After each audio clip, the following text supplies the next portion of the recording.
Alors nous sommes avec Philippe Lacoche qui va nous parler de son dernier ouvrage, Des rires qui s'éteignent. Bonsoir Philippe. Bonsoir. Alors tout d'abord, première chose concernant ce livre, c'est un livre qui est vraiment très ancré dans les années 70, dans les années qu'ont suivi mai 68. Exactement, oui, c'est vraiment ça.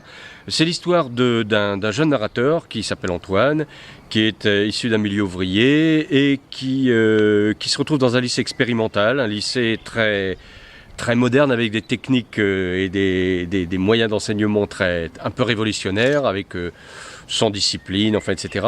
Et lui est complètement paumé parce qu'au début, lui il a été élevé par les hussards noirs de la République, donc avec un enseignement très rigoureux, très classique.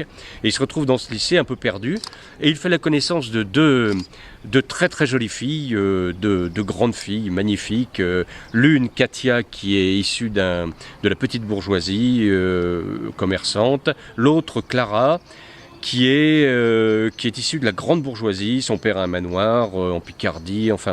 Et donc il est un peu fasciné par ces deux filles qui, elles, ne sont pas du tout perdues, mais profitent de cette liberté, de cette aisance d'après 68, ce côté très post-68 art, extrêmement festif, on en parlait tout à l'heure, gorgé et empreint de rock'n'roll, de chansons, de musique.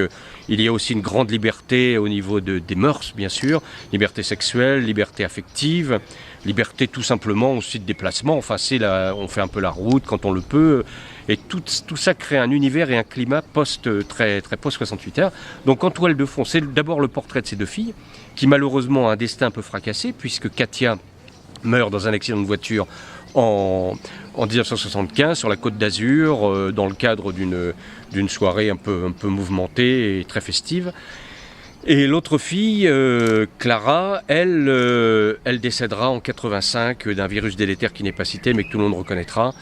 Et le narrateur, lui, ne le sait pas, l'apprend que X années plus tard, il est devenu journaliste et écrivain, et à la faveur d'une dédicace dans une petite ville, il apprend par des personnes qui vivent dans le village où se trouve le manoir des parents de Clara, que Clara malheureusement est décédée.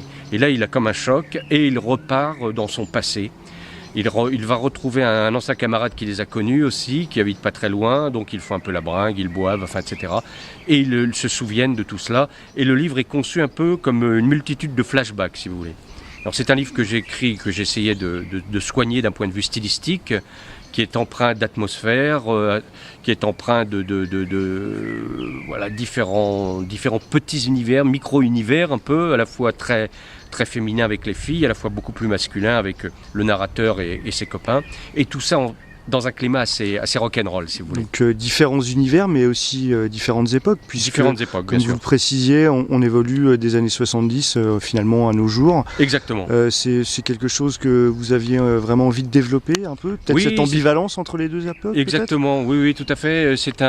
Alors c'est à la fois, c'est pas un livre, c'est pas un essai ni un récit sur 68, c'est pas une analyse d'après 68, mais c'est quand même quelque chose qui essaye d'exposer un peu de façon lucide, si on peut dire, 68, qui avait d'excellents côtés, et puis peut-être le retour de la médaille, c'est par exemple les excès de ces deux filles, et finalement leur décès dramatique, si vous voulez. Et tout ça est étroitement lié, et crée un livre, une sorte d'objet littéraire un peu à la fois mélancolique, nostalgique, et puis avec aussi quand même une certaine forme d'humour et de dynamisme, si on peut dire, parce que c'est aussi le climat, comme on le disait, de la fête, de la liberté, etc. Tout ça se ressent dans ce livre. Merci Philippe. Merci à vous.